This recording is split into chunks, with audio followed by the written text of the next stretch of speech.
कल्पना कीजिए आज से 4.6 अरब साल पहले ना कोई समंदर, ना हवा, ना पेड़, ना इंसान, सिर्फ आग, धूल और टकराव। और उसी अराजकता से जन्मी हमारी पृथ्वी। लेकिन ये कहानी सिर्फ एक कल्पना नहीं है, यह है वैज्ञानिक सबूतों से लिखी गई है। आज हम पृथ्वी के बनने की पूरी टाइमलाइन समझेंगे, धूल कण से लेकर महासागर, वायुमंडल और जीवन योग्य ग्रह बनने तक।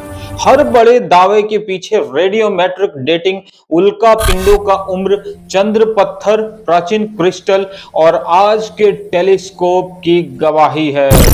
सबसे पहले था एक विशाल गैस और धूल का बादल, जिसे हम सोलर नेब्यूला कहते हैं। समय के साथ ग्रेविटी ने इस बादल को सिकोड़ना शुरू किया। जैसे जैसे संकुचन बढ़ा, बीच में घनत्व और तापमान बढ़ा और प्रोटो सन बना। बाकी बचा पदार्थ सूर्य के चारों ओर एक चक्री की तरह फैल गया, जिसे कहते हैं प्रोटो प्लानेटरी डिस्क। यही डिस्क ग्रहों की फैक्ट्री थी। यही धूल, बर्फ और गैस के कण इधर उधर घूमते घूमते जुड़ने लगे। आज के टेलीस्कोप दूसरे तारों के पास ऐसे ही डिस्क देखते हैं। मतलब ग्रह का बनना ब्रह्मांड में एक सामान्य प्रक्रिया है। डिस्क के अंदरूनी हिस्से में तापमान ज्यादा था, यहां बर्फ टिक नहीं सकती थी, इसलिए अंदरूनी इलाके में मुख्यतः चट्टानी ग्रह बने, जैसे बुध, शुक्र, पृथ्वी और मंगल। बाहरी हिस्से में ज्यादा ठंड थी, यहाँ गैस और बर्फ आसानी से जमा हुआ था, जिसमें बृहस्पति, शनि, यूरेनस, नेपच्यून और गैस आइस जाइंट बने। अब आते हैं असली निर्माण कार्यशाला पर। धूल के कण कैसे ग्रह बनाते हैं। शुरुआत सूक्ष्म धूल कणों से होती है, जो आपस में हल्की सी चिपचिपाहट और इलेक्ट्रोस्टैटिक्स आकर्षण से जुड़ते हैं। कण बनते हैं छोटे दाने, फिर पेबल्स, फिर बड़े पत्थर के टुकड़े। जब टुकड़े बड़े होने लगते हैं तो ग्रेविटी का रोल शुरू होता है। फिर बनते हैं प्लैनेटेसिमल्स, किलोमीटर आकार के छोटे छोटे पिंड। ये प्लैनेटेसिमल्स आपस में टकराते हैं और कुछ जुड़ते हैं, कुछ टूटते हैं, पर कुल मिलाकर बड़े पिंड बनते हैं। इस दौरान रनवे ग्रोथ होता है, जो थोड़ा बड़ा हुआ और तेजी से बढ़ने लगता है। यहीं से जन्म लेती है प्रोटो अर्थ, एक अधपका पिघला हुआ टकरावों से गर्म ग्रह बीज। टकरावों की ऊर्जा और अंदर मौजूद रेडियोधर्मी तत्वों की गर्मी दोनों ने पृथ्वी को अंदर से पिघलाया।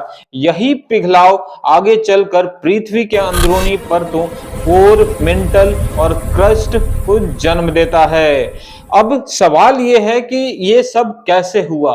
वैज्ञानिक रेडियोमेट्रिक डेटिंग से उम्र निकालते हैं, यानी रेडियो एक्टिव आइसोटॉप्स के डीके को घड़ी की तरह इस्तेमाल किया जाता है। सौरमंडल की सबसे पुरानी ठोस चीजें, मेटियोराइट्स के अंदर पाए जाने वाले CAIs लगभग 4.5 अरब साल पुरानी मानी जाती है। ये CAI सौरमंडल की शुरुआत का टाइम स्टैंप है, क्योंकि ये सबसे पहले ठोस कणों से बना है। पृथ्वी की उम्र का सबसे स्वीकृत अनुमान लगभग 4.54 अरब साल के आसपास है और पृथ्वी के सबसे पुराने ठोस टुकड़ों में जैक हिल्स के जिरकोन क्रिस्टल्स आते हैं, जिनकी उम्र लगभग 4.4 अरब साल बताई जाती है। ये जिरकोन हमें बताते हैं कि पृथ्वी बहुत जल्दी ठंडी होकर सतह पर ठोस क्रस्ट बनाने लगी थी।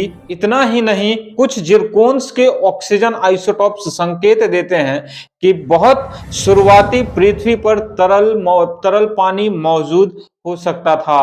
हाल की रिसर्च में प्राचीन क्रिस्टलों से शुरुआती भूमि और मीठे पानी जैसे संकेतों पर भी चर्चा हुई है और 2025 के रिपोर्टिंग में कनाडा के न्यूवॉटिक ग्रीन स्टोन बेल्ट की चट्टानों को लगभग 4.16 अरब साल पुरानी बताने वाले नए निष्कर्ष सामने आए हैं।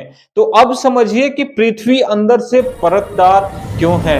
क्यों पृथ्वी के अंदर क्रस्ट, मेंटल, कोल अलग अलग परत में पाई जाती है? तो जब पृथ्वी पिघली हुई थी तो हैवी एलिमेंट्स जैसे आयरन और निकेल नीचे की ओर डूबने लगे थे और हल्के सिलिकेट ऊपर की ओर, यहीं से मेंटल और क्रस्ट बने। इस प्रक्रिया को कहते हैं प्लैनेटरी डिफरेंशिएशन।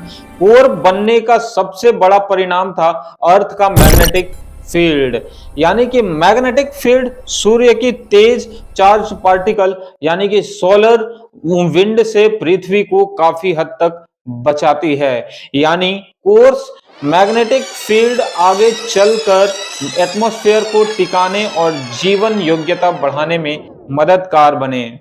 अब शुरुआत करते हैं हम लोग कहानी का सबसे नाटकीय हिस्सा, चांद का जन्म। सबसे स्वीकृत मॉडल जायंट इंपैक्ट हाइपोथेसिस को कहा जाता है। एक मार्स साइज का पिंड, जिसे कई बार थिया के नाम से समझाया जाता है, बहुत तेजी से पृथ्वी से टकराया। इस टक्कर से पृथ्वी का एक बड़ा हिस्सा और उस पिंड का पदार्थ अंतरिक्ष में उछलकर ऑर्बिट में चला गया और वो मलबा एक डिस्क में जमा हुआ और धीरे धीरे मिलकर चांद बन गया। ये मॉडल सिर्फ कहानी नहीं दोस्तों, इसके पीछे बड़े बड़े कंप्यूटर सिमुलेशंस और नए नए कंप्यूटेशनल स्टडीज है। spj.science.org के अनुसार सबूतों में सबसे बड़ा अर्थ और मून के कई आइसोटॉप्स सिग्नेचर का असाधारण मेल है। 2024 की high precision oxygen isotope study में अर्थ और मून को बेहद करीब लगभग आइडेंटिकल दिखाया गया है।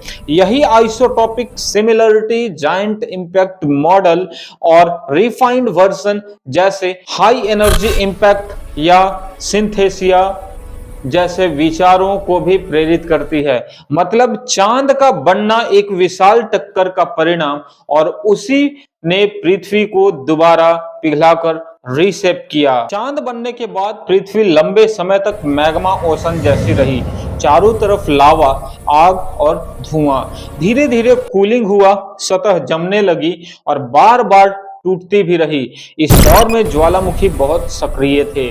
वोल्केनोज ने गैस बाहर निकाली जिससे आउटगैसिंग कहते हैं। इस आउटगैसिंग से सेकेंडरी एटमॉस्फेयर बनी जिसमें वाटर वेपर, CO2, नाइट्रोजन और सल्फर जैसी गैसें प्रमुख थी। उस समय ब्रीथेबल ऑक्सीजन नहीं थी, यानी आज जैसी हवा का सवाल ही नहीं था। पृथ्वी का शुरुआती वातावरण काफी हॉस्टाइल था, लेकिन यही आगे चलकर बदलने वाला था। अब महासागर पानी आया कैसे? एक बड़ा स्रोत पृथ्वी के अंदर से निकला वाटर वेपर जो ठंडा होकर बादल बना और धीरे धीरे करोड़ों सालों तक बारिश हुई। बारिश का पानी गड्ढों में जमा हुआ, बेसिन बने और धीरे धीरे ओशंस बने। दूसरा संभावित स्रोत की बात करें दोस्तों कि आखिर पानी कैसे आया, तो दूसरा संभावित स्रोत होता है वाटर रिच एस्टेरॉइड्स और कुछ कॉमेट्स। वैज्ञानिक पानी की ओरिजिन ट्रेसिंग के लिए DH रेशियो जैसे केमिकल फिंगरप्रिंट्स देखते हैं और आज भी डिबेट है कि किस स्रोत का योगदान सबसे ज्यादा था। लेकिन इतना तय है कि पृथ्वी का पानी मल्टीपल पाथवेज से आया हो सकता है।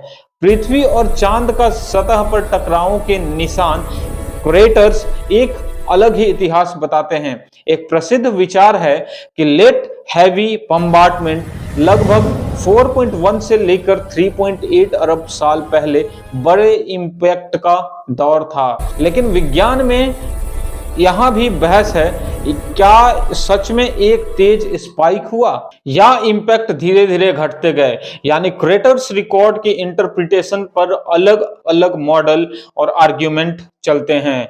रिसर्च गेट के अनुसार अब पृथ्वी की सबसे यूनिक चीज प्लेट टेक्टोनिक्स है। पृथ्वी का क्रस्ट टुकड़ों में बंटी प्लेट्स की तरह चलती रही। कई प्लेट्स टकराई तो पहाड़ बने, कई प्लेट्स अलग हुई तो नए ओशनिक क्रस्ट बने। कहीं एक प्लेट दूसरे के नीचे धंसी तो वोल्केनिज्म और अर्थक्वेक बने। इस साइक्लिंग ने पृथ्वी की सतह को लगातार रिन्यू किया और इसी ने कार्बन साइकिल को स्थिर रखकर क्लाइमेट को लंबे समय तक रहने लायक बनाने में पूरी तरीके से मदद की। अब जीवन के लिए सिर्फ पानी नहीं, केमिस्ट्री और एनर्जी चाहिए। अर्ली अर्थ पर एनर्जी सोर्स थे लाइटनिंग, यूवी रेडिएशन, वोल्केनिज्म और deep sea hydrothermal vents. Hydrothermal vents के आसपास मिनरल्स और केमिकल ग्रेडियंट्स मिलते हैं, जहां कॉम्प्लेक्स मॉलिक्यूल्स बनने की संभावना बढ़ती है। एक क्लासिक आइडिया प्राइमोर्डियल सॉल्ट भी है, जहां ओशंस में डिसॉल्व्ड केमिकल लगातार रिएक्शन करते रहे।